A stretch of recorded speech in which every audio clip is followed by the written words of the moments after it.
Hi, everyone. Welcome to today's virtual event with Brookline Booksmith, featuring Christina Lauren in celebration of the Soulmate Equation, in conversation with Shyla Watson and Rachel Hawkins.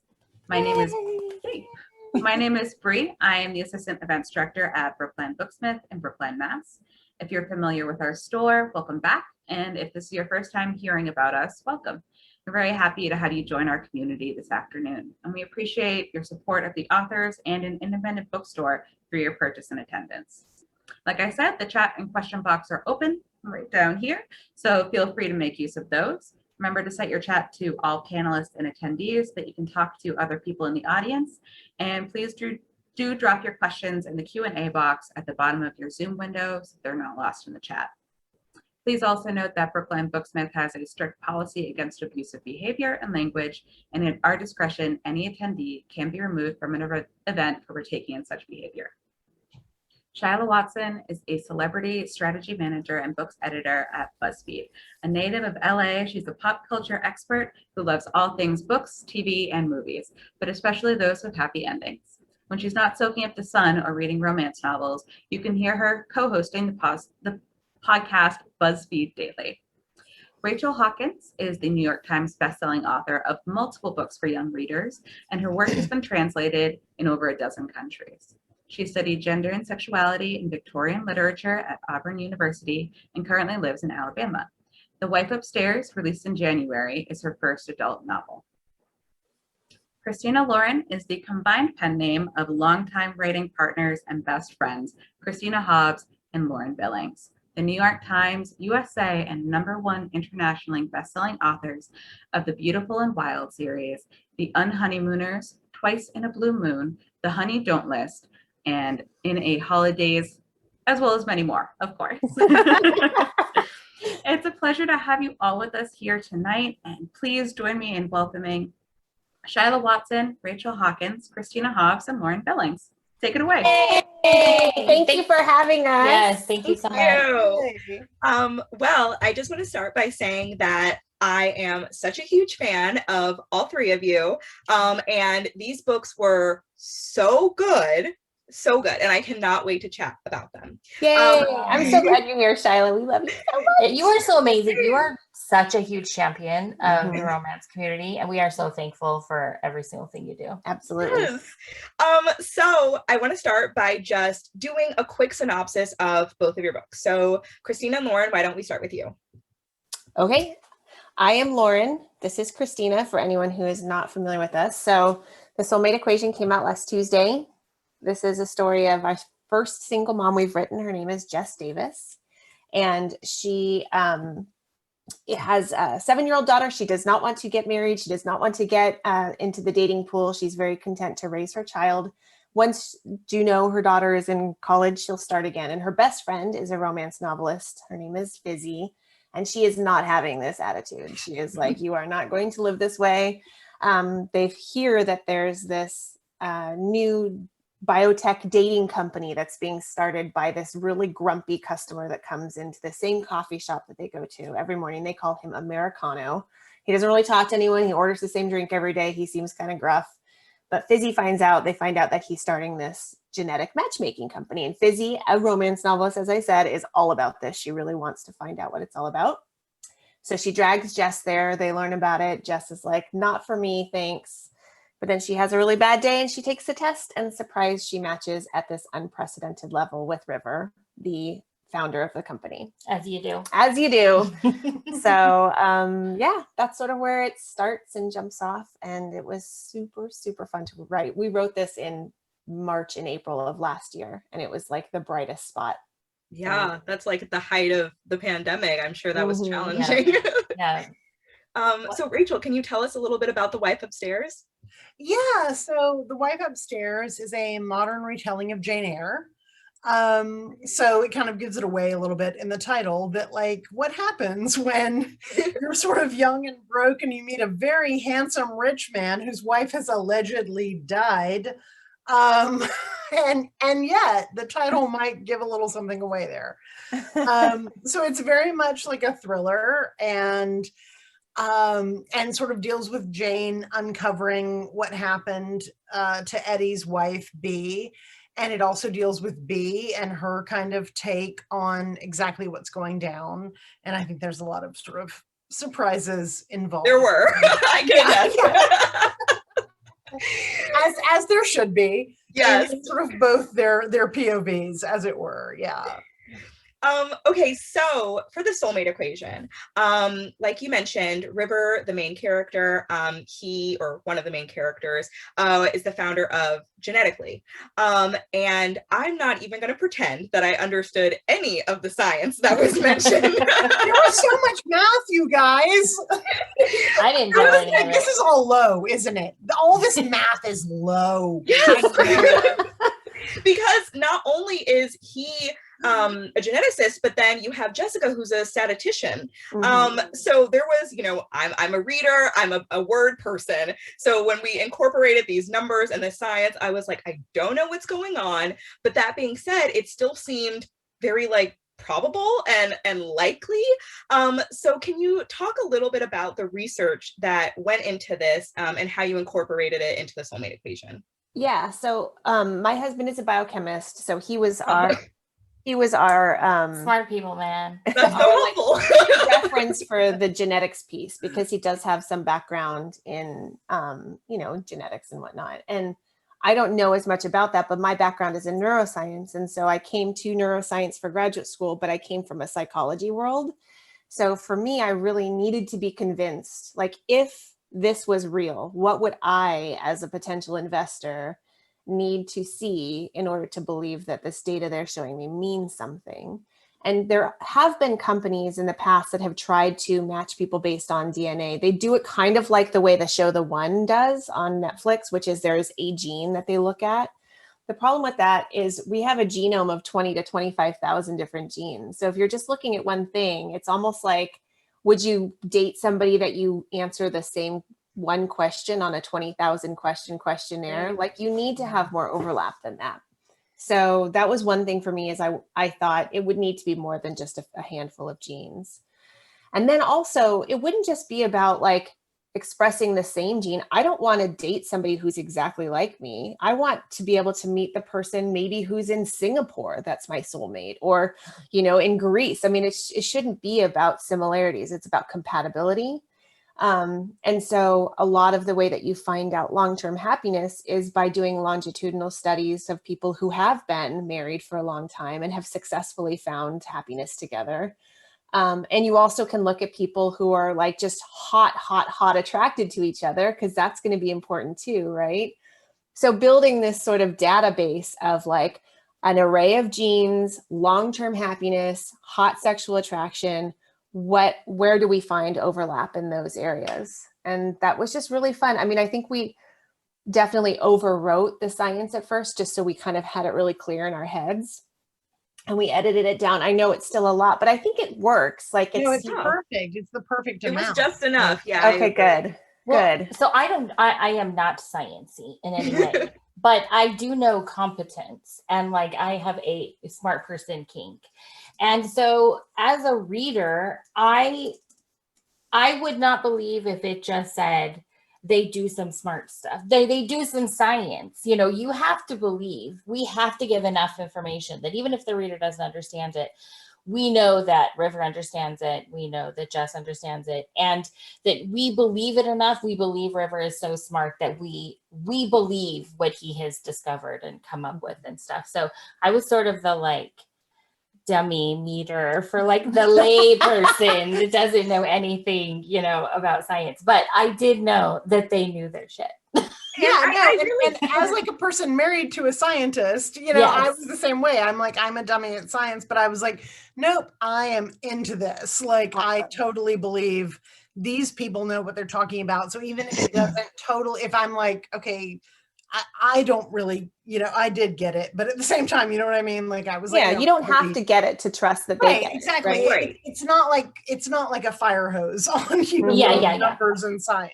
No, And I think that was the right amount. That's one of the Perfectly. reasons why we gave the different tiers, because people understand base, silver, gold, titanium, diamond. Yeah. So Yeah. even if you don't want to like spend a lot of time letting the like science of it all consolidate in your brain while you read, you can still see that they're a diamond match and no diamond good. Okay, Yeah, like we yeah. got it. That was me. Exactly. Yeah.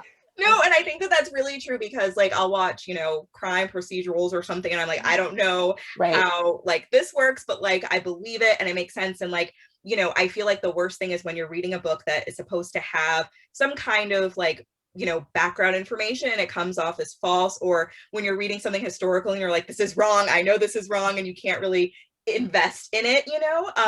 And Yeah. Rachel, I feel like that's really true for your book. When I was reading it, it had been a while since I had read Jane Eyre, but just reading things all came back. It took me until I was like 2/3 of the way through to realize that Adele was also a character in Jane Eyre.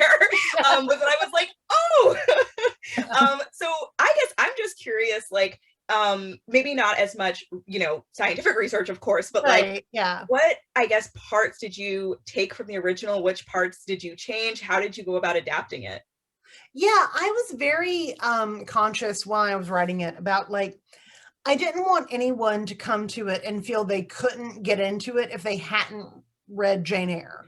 Like there's no assigned reading to this book. Like that's not I used to be an English teacher. I'm not assigning reading anymore. Like, you know, and if it doesn't work on its own, divorced of the source material, it doesn't work. Yeah. And that was really, really important to me because I think that books should always be a doorway. They should never be a gate, you know? So I wanted, everyone is welcome. If you've read it and loved it, come on. If you've never read it, that's absolutely cool. Come on. So yeah, and so when it came to adapting it, I wanted to take the things that I liked and then leave the things that I was like, I don't know how to fit this in, then, you know, to hell with it. I don't need to put it in. It's fine. Yeah. And so that was really important to me. So yeah, it was mostly a thing of like, it's almost like I joked with a friend. It's like picking the M&Ms out of the trail mix. It's like, what's the most fun? What's the most enjoyable? That's what I want to take. We don't need any raisins in this bitch, you know? So yeah, that was kind of how I approached it. And that was fun for me as a writer, you know? And it also really helped me then kind of zero in on like, why was I interested in doing a retelling of Jane Eyre? Because there has to be a reason for why you're doing it. So if I could kind of look at like what, you know, strikes me the most, I think that's the most interesting stuff. And that's the stuff where I'm going to be able to really dive in. And then I think my readers will then enjoy that the most, because obviously that's what I was the most invested in. Yeah, I have to say really fast. If there's one thing about Rachel, it's like when Rachel knows her shit. So like you could ask her almost, I mean, she just like reads everything. So we got to read her book that's not out yet called Reckless Girls, which is her next thriller. And it's about like sailing in this like island that like drives tropical water crazy and suntan and like half naked bodies and like margaritas and stuff. And as I was reading, that's the blurb, by the way. That's the blurb. No, Gold. as I was reading it, I was like, this is Rachel. I feel like this is something that Rachel like. It was like everything she loves. I am just so here for people who are competent and like know their shit. And it was like I could just see Rachel like reading every book. You were like, let's do this. Yeah. How much research did you have to do for that book? Not that much, really. It's weird. She already knew it. It's like how you were saying, like the Soulmate Equation was your pandemic book. Reckless Girls was my pandemic book. And so it was very much sort of a thing of like tapping into, you know, I grew up in the like deep south of Alabama, really close to the Florida border. We had a sailboat when I was growing up and like a little one, whatever. But I always really loved being out on the water. Now, could I sail now? No. But did I have a lot of like my dad's sailing books and like maps and things like that? Yes. And so, yeah, it was just that sort of thing of, I think like when we were all sort of trapped in our houses of like, you know, what do I really know? What do I really love? I can do this, you know, even if I don't necessarily sail now, this is the story I want to tell. Yeah. She So, knew yeah, what the knots were called and the shoes they would wear also on the like- deck. And I was also like, people will eventually read this book on a plane and no one will Mhm. give a shit how you actually sail. You know Yeah. what I mean? Like, if you want to learn how to sail, there are books for that. And you can read But them. it helps with the immersion, you know, you're just Right, you feel like right. you're in So it. I was like, you I'm know gonna it give you all. just enough so that you know that I vaguely know what I'm talking about, but I'm not going to drown you in it. Which I think also what the Soulmate Equation does so well, where again, you fully believe like River and Jess, like they know this stuff. And so I'm in because I believe that they believe this. And so that's all I need. I don't need someone like breaking down statistics or genetics for me. You've done a great job of developing characters who know this shit. So yeah. And jumping off of that point, both of your books feature really dynamic female protagonists. I mean, very complex. And I guess that being said, they're, what am I trying to say? They're very lovable characters, I think. Like they're relatable and understandable, but they're also flawed and they have some maybe not so favorable characteristics. Rachel in The Wife Upstairs, Jane, it's obviously some of her more like illegal tendencies and like a little, and her What can you secrets. do? And I'm not even gonna dive into everything that happens with B. I will let that just sit there. And then with Jess in the Soulmate Equation, I feel like something that I feel like I relate to a lot is that she doesn't really take care of herself, and that's sort of like her big flaw. And everyone in her life keeps telling her it's okay to put yourself first, and not to feel like you have to take on the whole weight of the world on your shoulders, essentially. So I'm really wondering, how do you guys write these balanced characters who feel so real, who are flawed, but you still root for them? Oh, whoever wants to start. Rachel, Yeah, you want to start? ladies, go Or with that. Christina, Lauren? I mean, I think, Jess was a single mom, as I mentioned, and it was easy for us to write a mother who struggles with balance because, this year, less so, because, in some ways we have a lot of time with our kids. But it has been hard to like figure out how much time to spend in my office versus spend with my kids who are still doing fully virtual school. And so I think, we all have that guilt of like, am I doing enough? Am I ruining them? Yeah. Yeah. Is it okay for me to go out and do this thing and leave them with someone else? Like and a lot of that is put on us socially, because certainly most fathers don't feel the same kind of guilt that mothers do. So I think Jess really struggles with that, where it's like, she is my responsibility and I don't want to be anything like my own mother. Because in the book, Right. Jess's mom she's a really shitty mom, and so I think she really deals with that. Like she feels like it's a slippery slope. If she does one irresponsible to her thing, she thinks that she's just going to slide down into being like Jamie, right? Yeah. I don't have the same relationship that Jess has, but I have like some complicated relationships. And so that was really easy for me to kind of like draw on. And then also this feeling that Jess feels like she's like, I don't feel this way, but Jess feels that she's unlovable and that people leave her, that she's not worth staying for. And so that's like such a feeling that so many people feel. If a parent left early on, if a spouse left, if a boyfriend left, if a girlfriend left, whatever, that they internalize it and it's them. And she just feels like, she's just not worth sort of hanging around for. And so I think that that's like, it's just something everyone can relate to, and it ends up playing into like, she never wants her daughter to feel that way, like never. And it's one of those things that it does not matter how many times people tell you, you are worth it, you are this, you are that, you have to kind of learn it for yourself. And so when things happen with, River and stuff, that just like hits her spot. We all have that button, and it just hits her button, and he has to sort of earn that back, like grovel his way back. And I hopefully we got that right. I don't know. One thing Yeah. people always say, I love like this is when people they want men like in books like on the ground, crawling, groveling. They want to see them suffer. Begging. pulling themselves across the asphalt. Yeah, and I know like when I read the Soulmate Equation, it did. I loved Jess's journey, and like I felt like I kind of had Jess for a mom. Yeah, I didn't have a single mom, but my mom had a very complicated relationship with her parents who had addiction issues and all of that kind of thing.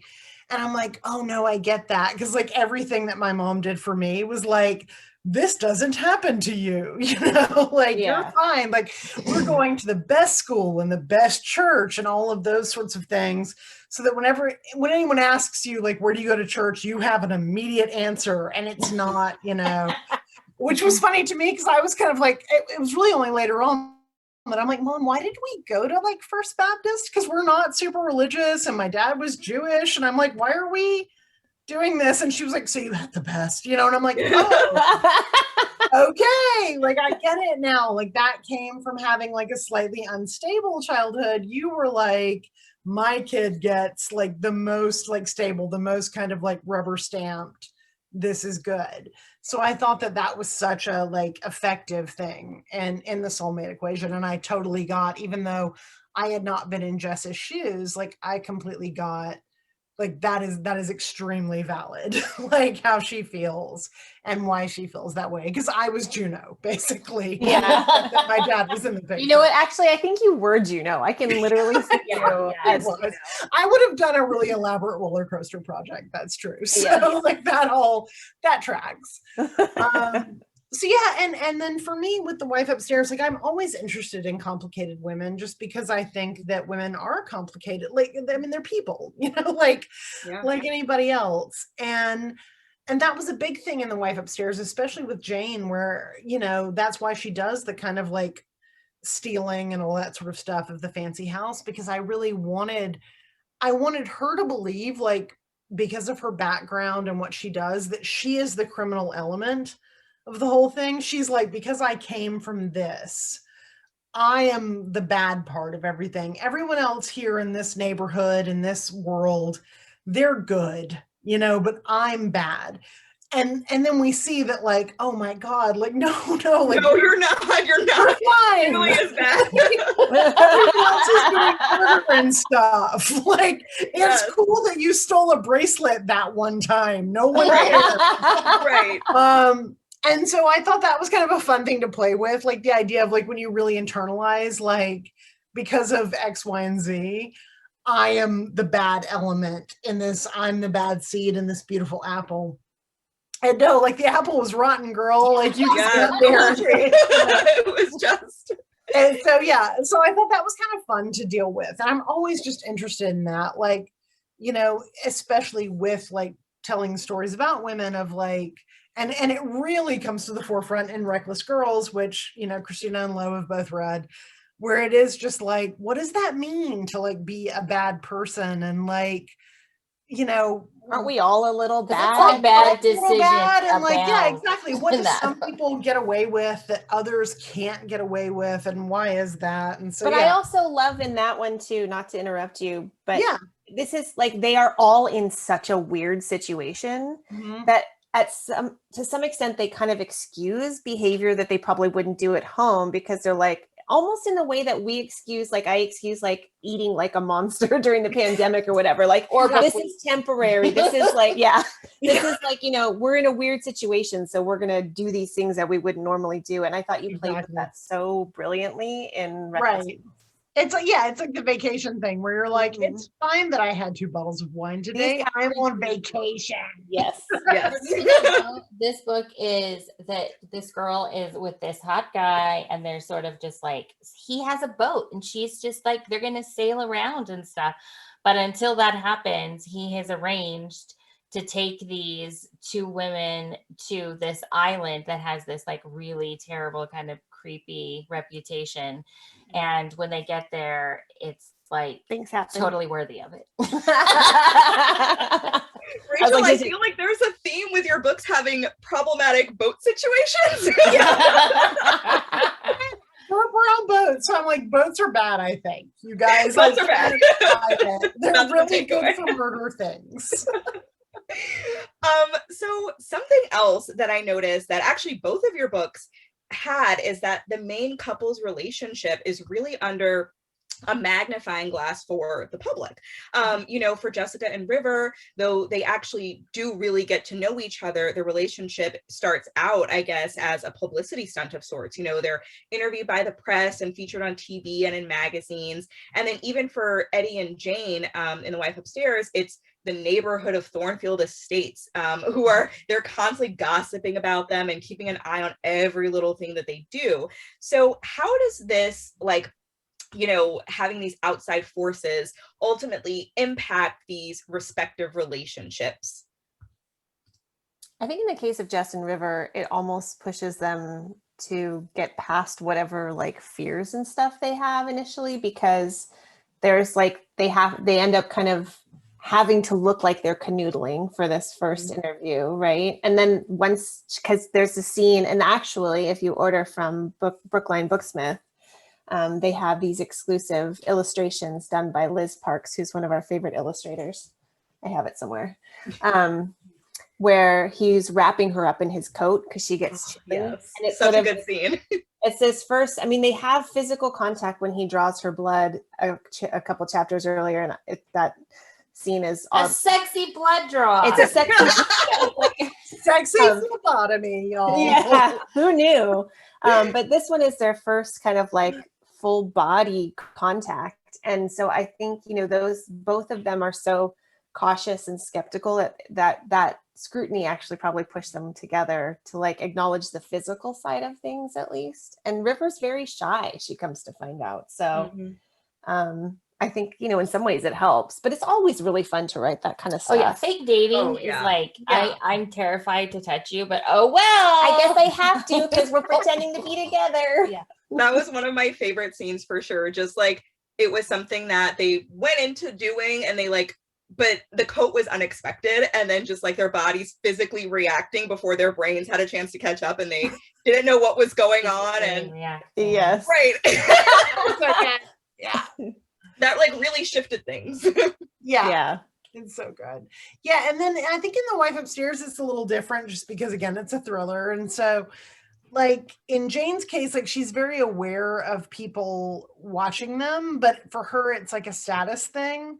And that was an interesting thing to sort of deal with in the book, where especially like doing a retelling of Jane Eyre, I just felt like in 2021, it's not so much the guy for that Jane as it is like what comes with him, you know? And so I think, yeah, for her, it's almost, you know, she wants to rub it in people's faces a little bit of like, you guys thought that I wasn't anything, but like, look at me now. And that was an interesting thing to play with. Like, she likes Eddie and she's attracted to him for sure, but he is not the ultimate draw for her. You know, at the end of the day, it's the life that he can provide, even though of course it turns out like maybe that life comes with like some strings attached, and then what happens, you know?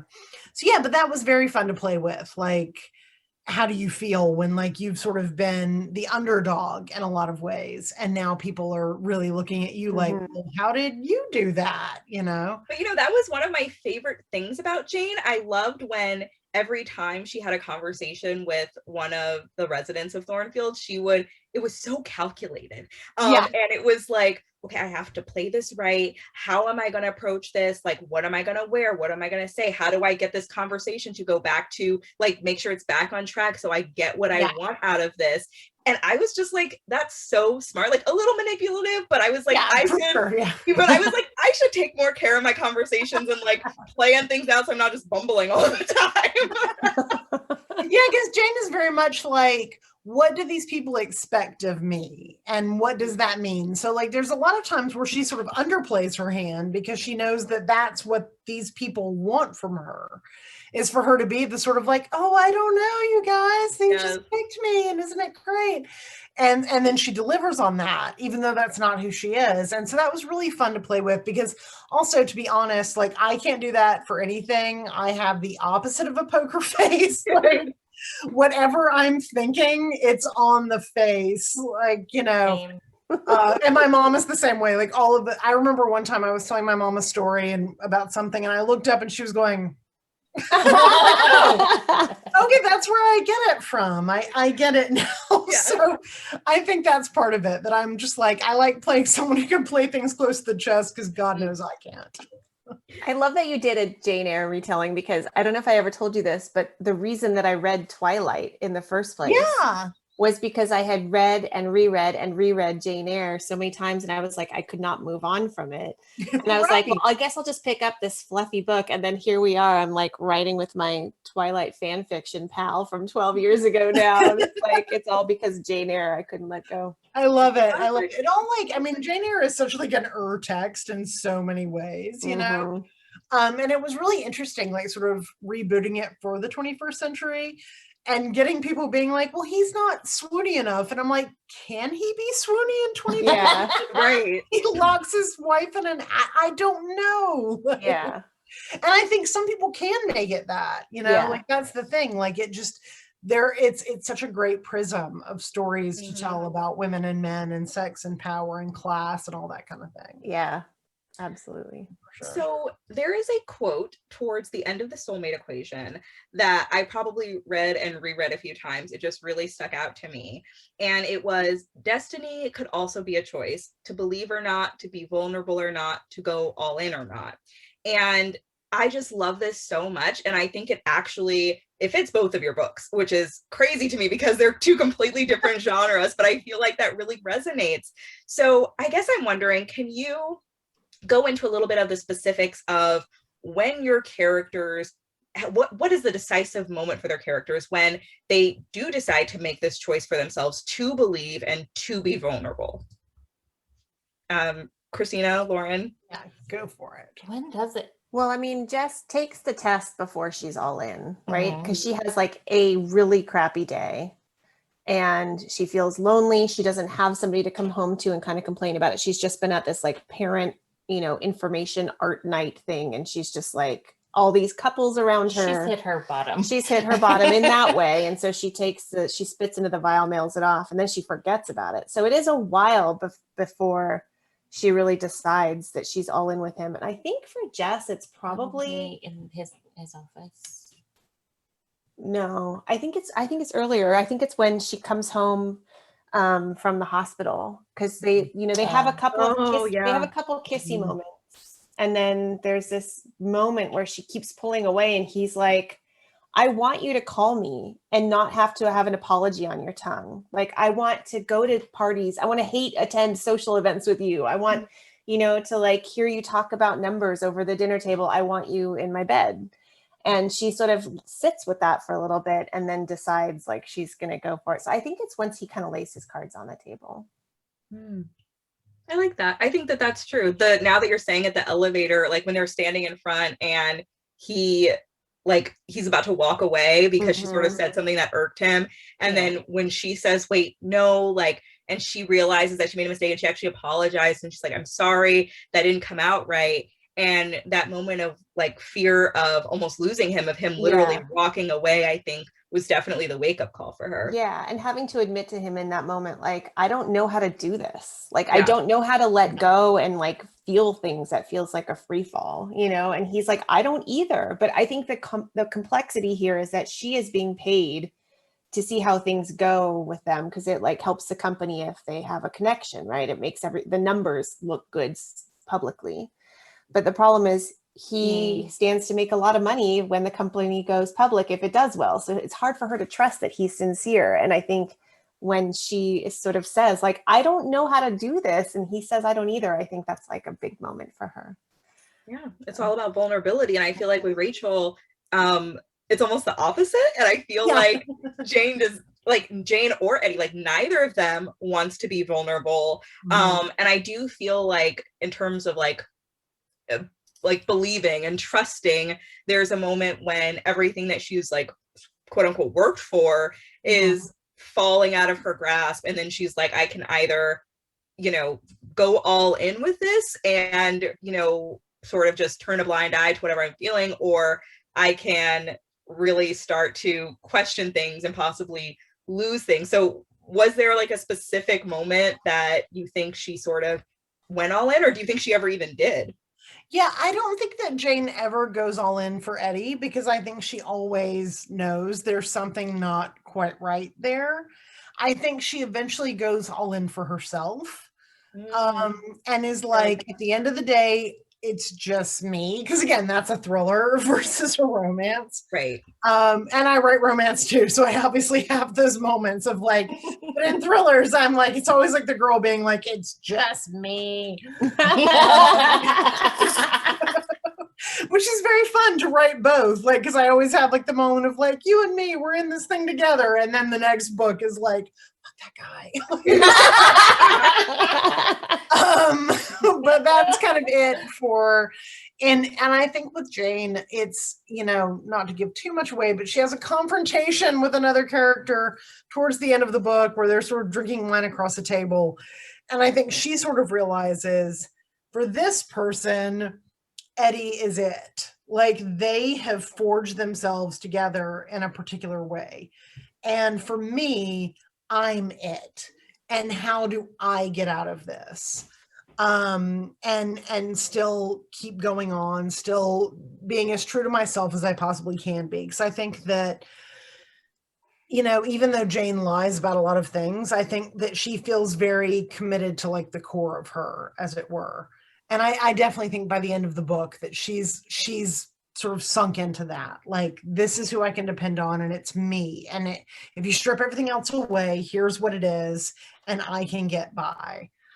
Which is also a theme in the next book, Reckless Girls, which I think I'm just continually interested in, that thing of like, what happens when you strip it all away? What is at the core of you? And so, yeah, I think for Jane, it's like she's vulnerable to herself to a degree. And then like, how does she kind of move forward from there? And, you know, that just reminded me of something, but in the Soulmate Equation, I feel like the relationship, like the love that they have is, I don't know, so high stakes almost, or just it's so different because I feel like of the genetic side of things. Like, I think about Fizzy and how she is like, she has a narrower, or like, I guess a wider, she's willing to have smaller matches, I guess, something that's not so high, except lower matches, and like just have fun and meet people.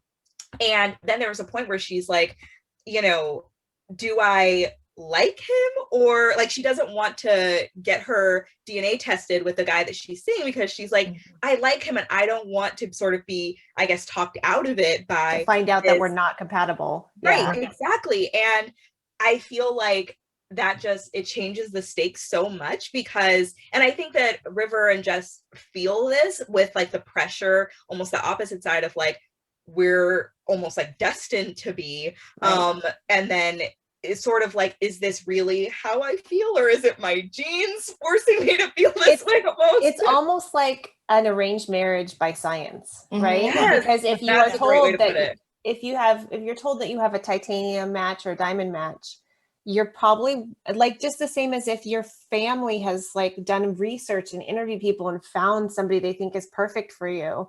You trust that even if things are hard, this person is the right person for you, right? So I think like, if you're single and going into this and you're finding this kind of match level, it's almost like if you trust the science, you're going to, you know, maybe worry less about that. I don't know if that's true. I'm just like, you know, you believe in the process, I guess is what I mean. Whereas if you're already married, I mean, we're seeing this a lot in reviews or Instagram posts or something, which is like, would you do this test? And as a married person, I probably wouldn't, just because I am really happily married.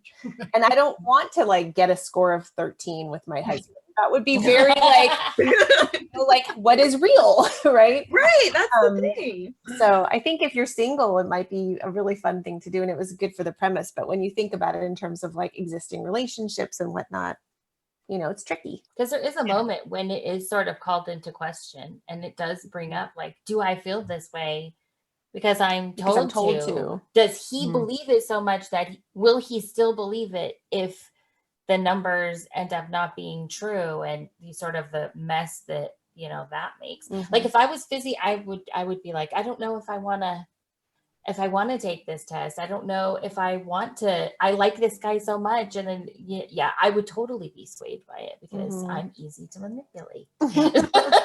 Oh, that's real. There's that scene I think about at the beginning, or more towards the beginning, when they're standing outside of the lab, I guess, when they just found out during that meeting about the results.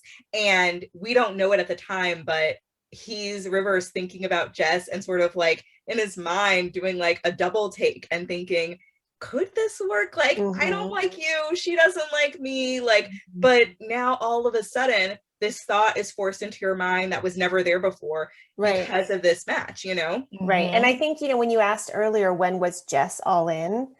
I think River was all in actually the moment that he saw the data, right? Because he has basically, and I mean, you know, when they talk about it later and he says, if I believe it, it rearranges my entire life because I'm single and my job is my marriage.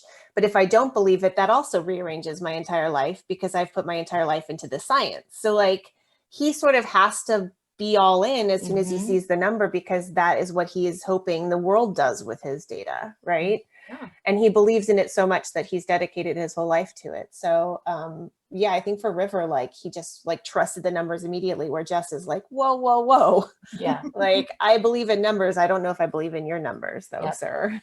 Right. Yeah. And I mean, that kind of rolls me into my next question. We've talked a lot about the female protagonist, but I kind of want to touch on the men briefly. I feel like it was just almost a 180 for both your male protagonists. You know, in The Wife Upstairs, Eddie starts out as a very sympathetic character, you know, the mourning widower, but as the story continues, this flips, and that turns out to maybe not be the case. Whereas in the Soulmate Equation, the opposite is true. And our first impression of River is that he's cold and taciturn, but then we grow to really love him and, you know, discover that he's shy and he has this great relationship with his sisters. So I guess I'm wondering, do the men themselves change, or is it just the perspective of the heroine that changes? Like, did you know when you were writing that you were going to do this sort of like flip of these characters? Yeah, I think for Eddie, especially, you know, Eddie's whole thing is that he really presents a particular front to the world, and that he has sort of figured out what is the most charming version of him based on who he's talking to. Which is actually weirdly a thing that he has in common with Jane. They're both very adaptable to like, who am I talking to? What does this person want me to be? That's who I'll be. They're both mirrors in a way. And so, yeah, that was definitely on purpose. And there were people like who read the book early on who were like, oh, I don't like Eddie as much. Like, I wanted him to be more swoony. And I'm like, he's locking his wife upstairs. The title. I was like, he can't be a traditional kind of romantic hero. Yeah. Like, he's doing a bad thing. Like, of course, as the book goes on, you sort of understand his reasoning a little bit more. But yeah, he's definitely, that's the thing, is he has figured out how to present a front to whoever he's talking to that is the most appealing version of himself all the time. Which I think is very different from River, who obviously, because again, Eddie's a villain, whereas River is a hero. So I think, like, you know, not to speak for y'all, but it is a very different kind of approach for sure. So we pretty much knew who River was early on, because when we write like a hero, we don't want to like complete our heroine's life. It's like, who is the person that who do they have to be for her to fall in love with? It's not like who will complete her, who will fix her. It's who does he have to be compatible, worthy of her. Yeah.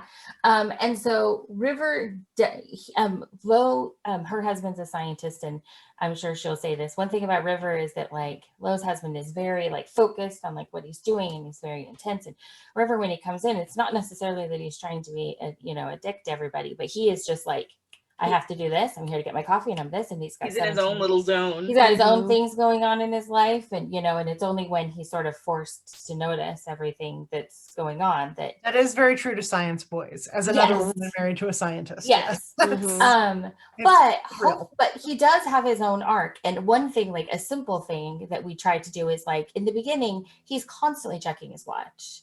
He knows where he's supposed to be, when he's supposed to be there, and what he's supposed to be doing. And so one thing we were like, a simple thing is that he stops checking his watch, and then at the end she's like, don't you have to be somewhere? And he's like, yeah, it's fine. That's not something he would have ever said Mhm. like early in the beginning. So we know who he is. And she is seeing him differently, obviously, but he has his own arc, and it's mostly He has to let more into his life too. Yeah. Right. I mean, that's when when you get into a relationship, you have to compromise on time and space and interests, and River just had never had to do any of that. yeah, his right? life was work. Yeah. So Yeah, I love that point where he's like, she's like, you haven't like talked to me in like 6 days or whatever. And he's like, if you'd asked me, I thought it was like 2. Yeah, he's like, I know how many days have God, passed. that's so real. Yeah.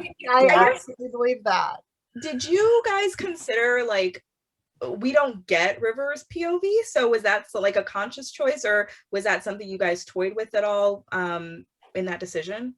I mean, I think it's possible just for like a fun revisiting standpoint that I might write like a couple outtakes in his point of view. I think there are certain scenes that would have worked in his point of view.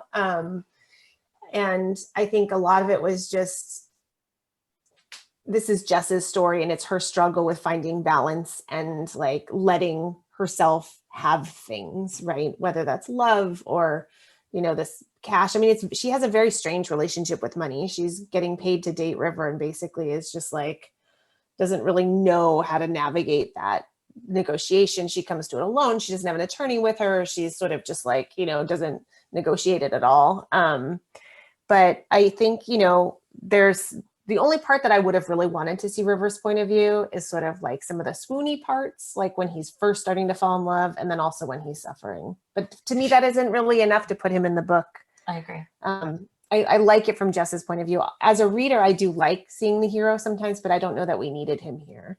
Mhm. But I don't know. I was just curious. Yeah, no, it's a good question. So I do have one sort of final question. I don't want to spoil anything, but I would say, while satisfying for sure, both of your endings kind of have like a little bit of the unknown thrown in there. And for the Soulmate Equation, it's let's just say the DNA of it all is kind of thrown into question. And with Rachel, it's sort of the like the fate of a couple of characters, and we don't really know what happens. So I guess, but like I said, it's not unsatisfying. These are both great endings. So I guess, what does the unknown sort of do for your characters? How does that impact them at the end of this journey? We went back and forth a lot about whether we were going to put in the piece that you're talking about. And we had it in, and then we took it out because it just felt unnecessary. Yeah. But I will say, I don't mind people knowing. If people DM us and ask us, I've answered it. And I will just say here that the title 99% Mine had already been used by Sally Thorne. Oh, I love that. Was helpful because I wanted to know. I love that. I love it. And yeah, for mine, we had actually written a much more concrete ending where you absolutely knew kind of what happened to everybody. And then when we sort of came back in edits, like, I mean, that was the thing my editor had asked for in edits. Like, and then we see this ending scene where XYZ. And so I had written it. And then when we read it, all of us were kind of like, this doesn't really work for us. Like, it just didn't feel true to the story that I've been telling. And so we cut it and really vagued it up. I definitely have my thoughts. And again, they're probably based on the original ending, which I was like, I always like people to sort of get away with things and to be off living their best life, whatever that means to them. So that's me personally, but I definitely think that in The Wife Upstairs, like having a vaguer ending works for those characters. And I liked the idea of Jane always kind of being like, what did happen there? But for me, like, especially in my thrillers, I'm always like, yeah, they got away with it. And I really like that. I feel like with, you know, a different genre or like mystery or something, I want the crime to be like solved and wrapped up neatly. But with this one in particular, I was just like, I kind of liked everyone, even if I shouldn't like everyone. And I wanted them to live their lives. No, and in this one too, it's like, you know who did it. You know who did each thing. So the only mystery is like, did they then kind of disappear into the ether? And that's, you know, you can choose for yourself on that one. Yeah. Okay, so I want to end with just a few fun rapid fire questions. And while I'm going through, everyone in the audience, if you guys have Q&A questions, make sure you drop them in the chat so we can get to those. Okay, so remember, rapid fire, quick answers. What is your favorite trope to either read or write? Enemies to lovers for me. Unrequited crush from like childhood / brother's best friend. Yeah. Exes reunited. I love a good ex romance. Mm-hmm. Okay, so cinnamon roll or alpha male hero? Oh, cinnamon roll. Cinnamon roll. Cinnamon roll. Hardcore. Cinnamon roll. You're teetering. Yeah. Okay, we're all cinnamon rolls. Here's a fun one. What is the craziest thing that you've had to Google in the name of research? Like, I mean, definitely like body decomposition and like man-eating crabs. That's also way up there. Oh man. I will say for our book that we just finished, it was how far can someone fall before they die? Like, and it kills like, them. yeah. And I think probably for Stranger, there was a lot of like sex club Googling. Yes. Nice. Yes, I'm like a mom in Irvine. Like, what does the inside of a sex club look like? That's definitely a clear history after We kind of a decided, by question. the way, that it looks like the elevator In the inside the Bellagio. Hotel. Good to know. Like a Clinton hotel, right? Like, Yes. you know. I may or may not Google that afterwards. Just to We were see. in an elevator and we were like, this is the wallpaper. This is it. What is the most random thing that has ever inspired a story idea? We had a run-in with a woman in France when she was like from the Valley in California, and we were like talking to her in a store, and that inspired Sweet Filthy Boy. So I don't know. It was like just the whole story just like unscrolled, you know. That's nice. Yeah, for me, I guess it was probably like there's a Discovery ID show called Dark Waters that's about like murders that happen on islands and boats. And I just like stumbled across it and was like, I want to write a book about murder on islands and boats. So yeah. And she did. And she did. I And it did. will terrify me, I'm sure. It's wild. I think also I Happy went Death Day. hard. Oh yeah. So when we were planning holidays, everybody thinks like, oh, Groundhog's Day. And we would say, like, actually, we watched Happy Death Day, which is the most clever movie. I And love we that were movie. like, So good. I want to do that. But romance. Yeah. Yeah. It's so good. Yeah. Yeah, it's so smart. Yeah. Okay, last rapid fire question. Who is one of your favorite romance couples on screen? Oh my God. I know that's We will fight anybody. I mean, this is a very like, this is not going to be the like ultimate romance question, but Speed. Oh yeah. yeah, I mean Come Keanu. on. So Yeah. Mhm. Yeah. I also like Wesley and Buttercup. I just love them Yes. so much. Look at those Yeah. two spectrums. Mhm. I'm gonna go with Romancing the Stone and Mhm. Joan Wilder and whatever Michael Douglas is called. Like that's Yeah. the thing. You don't actually care what his name is. Yeah. Yeah. I really That's can't true. remember it. It's Joan Jack T. Wilder Colton. and Michael Douglas. Do you know our next book is the Romancing the Stone meets The Hangover? Gender Oh, I swap. do. Yeah. okay, wait, this brings me to one of the audience questions. Everyone wants to know what you guys are each working on. Rachel, you touched on your book a little bit, but Christina and Lauren, can you tell us about your next project? So we had this idea, you know, obviously Romancing the Stone is like formative in our growing up. But we had this idea for a treasure hunt that takes place in the like mountains of southern Utah. Like, you know, that opening scene in Indiana Jones and the Last Crusade with the red rock, and you know, it's when with River Phoenix when River he's younger. Mhm. Yes, like that. And so our heroine, her name is Lily Wilder, and Love she it. takes people. Her dad was this sort of famous treasure hunter, and she takes people now. She's unhappy about it, but she takes people on these fake treasure hunts.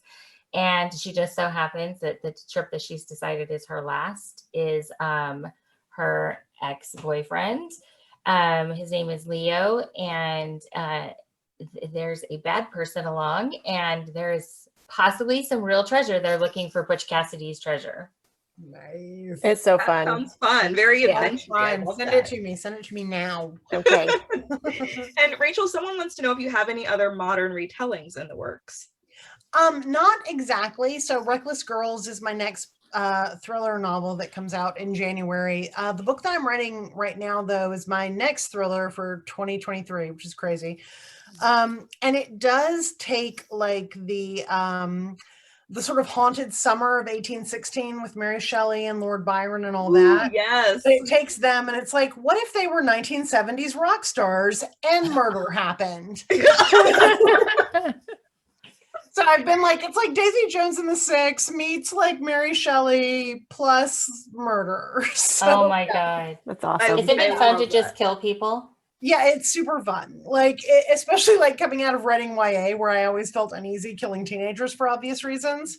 Now I'm just like, anyway, these are all bad people and they die. I'm excited for that one. I love Mary that'll be Shelley.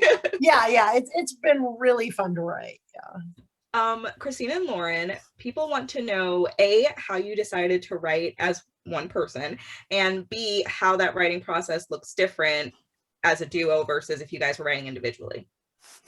So we met in 2009. We were both writing fan fiction online. We were reading each other's stories, loving them. We met in person when I invited her to be on a panel at Comic-Con about fan work and fan art. And we just really hit it off. So we decided to start writing together. And it's sort of funny looking back now because it's such a huge thing to write decide to write a book with somebody and to like put in the work. And we both had full-time jobs and little kids and stuff. And it was just sort of like we made this decision without really like thinking about it very much. We were just like, let's write. And I'm so grateful that we were so sort of frivolous about it at the time, because I think had we known like what an undertaking it would be, we might have like, been more cautious, but just the fact that we were like, let's do this. And then, yeah. And then writing together, we outline together, but we write in our own houses separately and upload those. Well, I send them to Lil, or we put them in Dropbox, and she compiles them, and hopefully it looks like a book, and then we edit and edit and edit and edit and edit. And something that I just love is I probably read 5 or 6 of your books before I even realized you guys were 2 people. And the writing is so seamless. Like you would never know that it was 2 different people, which I think is amazing and impossible, even though you've somehow done it. I mean, that's great to hear. People still come up to us at signings, and even if there have been people who've had a huge stack of our books that are clearly read, and they're like, I didn't know there was 2 of you, and that's great. I mean, when there's 2 point of views in a book, it's okay if they sound different, but for like Love and Other Words or In a Holidays or Sweet Filthy Boy, we want it to sound like one author. You don't want it to feel like bumpy and inconsistent. And some people do not read books written by 2 people because they're worried that it will feel disjointed and weird. And so that's always such a compliment to us when people don't know. Yeah. I know that you said that you write at like your separate houses. Did the pandemic affect how you guys approached writing, or did that really work to your benefit? I mean, it was sort of how we were writing anyway. The only difference was, so we always outline, like she said, in person. And we spend like usually at least a few days, and we'll talk about the book and then we'll talk about other stuff. We kind of weave in and out of plotting. It's just like this, chemistry that happens when we're together talking about, what we're going to write next. But so we did get to do that before the pandemic hit for Soulmate Equation. We had it all outlined. Mm-hmm. and then writing this adventure romance as yet untitled book. It's almost a joke now. We've haven't had a title for this for so long. You know, that one, we kind of had to do it more remotely, and that was harder, but we made it work. Yeah. You know, it was okay. We just have to be flexible because it's a much bigger story. It, you know, it's not just two people falling in love. There's actually bad guys and treasure, and so we had to be really willing to like re-outline and when something wasn't working. Yeah. Yeah. Nice. So another question is, someone wants to know, would you ever consider writing a screenplay or adapting one of your books? And I know you guys, I believe, have roomies in the works. So if you can give us any updates on that, and then if there was another project or another book, which one would you want to see adapted? For both, all three of you. So we wrote the screenplay for Roomies. Village Roadshow has come on as like the kind of financing people. So they're supposed to be doing casting soon. So hopefully we'll have something fun about that. But we have written a script for Josh and Hazel. And that's with some people right now. And it just follows the book fairly closely. It's and so cute. just funny and like cute. And so hopefully it's feel good. And then The Unhoneymooners has been optioned, and that one has a script already as well. And it was written right. It was written by somebody else, but it's really funny. It's hilarious. We were like laughing out loud alone in our offices reading it. So they did a great job. There are lines like I'm like, why didn't we put this in? For me, The Wife Upstairs is off with Warner Brothers doing things, and so we'll kind of see where that goes. And I've just had actually this week been doing a bunch of Zoom calls and things about Reckless Girls, which I'm really, really excited about. There's a lot of really exciting stuff that could happen there. And basically I want it to happen because I want to be an extra wearing a caftan in the background. I could see Reckless Girls as a movie. I mean, I was like, who doesn't want to film on the beach? And there's like 6 actors, like, come on. So that's one of my favorite things to do, is watching adaptations of books and trying to spot the author. That is what I want. So yeah, and then I also write romance under a pen name, Aaron Sterling. And so my first one, The Ex-Hex, comes out in October, which is about a girl who's a witch who accidentally curses her ex-boyfriend. And then 9 years later, he comes back to town and the curse kind of kicks off. And so that one has kind of been out there too. So right now, I've never written a screenplay. I definitely want to learn how, but like I need to sort of learn how before somebody wants to option one of my books, basically. So I want to like, I should probably learn how to do that before someone asks me to do it. So that's fair. Right now, let's let people who know what they're doing do it.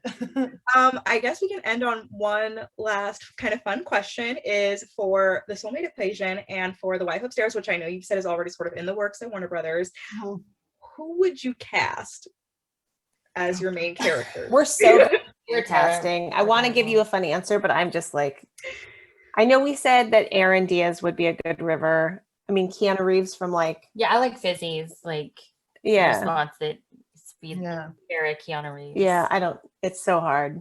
So any thoughts for Jess? No. So bad. Yeah. I mean, one of the things I love about Jess is she just feels like she's so like sort of average. Her name is Jess Marie Davis. She like, her drink is a flat white. She just is like, thinks she's just average, and and I think just pretty much anybody could be a Jess. Any of us. It's so funny because when I read it, I had a very clear picture, but yeah, if you had to ask me, I would be like, I don't know. Rachel, what about you? No, I'm kind of the same. I always joke that they're like blobs with hair when I'm writing them. And I would love them to cast like Jodie Comer in something, just because I love Jodie Comer and want her to be. She's good at thrillers. Yeah, she's very good at thrillers. So that's just a selfish thing of like, and I think that like somebody like Tom Hiddleston or something would be an interesting Eddie. Just because like that sort of like charm thing, but there's like a darker undertone, I think would be fun. But yeah, for the most part, I'm just like, I can't even think about it because it's too weird. I don't know if this is just because we were talking about it, but with Jane, I sort of picture a Kristen Stewart, just like from Twilight, just because like the mannerisms I feel like are the same. But yeah, well, this has been great. You're amazing, Shyla. You guys are amazing, and I cannot stress enough how much and how quickly I devoured these books. I read them each in a day. Like, I love them so much. They're so great. They both gave me very different things, but also exactly what I didn't know I needed, which is always a fun surprise. So everyone in the audience, make sure that you grab a copy of both The Soulmate Equation and The Wife Upstairs, and keep an eye out for what's next. Yay, thank you. Thank Thank you, Brookline you. It's Booksmith. been so much fun. Thank you all so much. This was so much fun. You can find our future events at brooklinebooksmith.com/events, and I hope we get to see you all again. Thank Thank you. you. Thank you, everybody. Bye. Bye.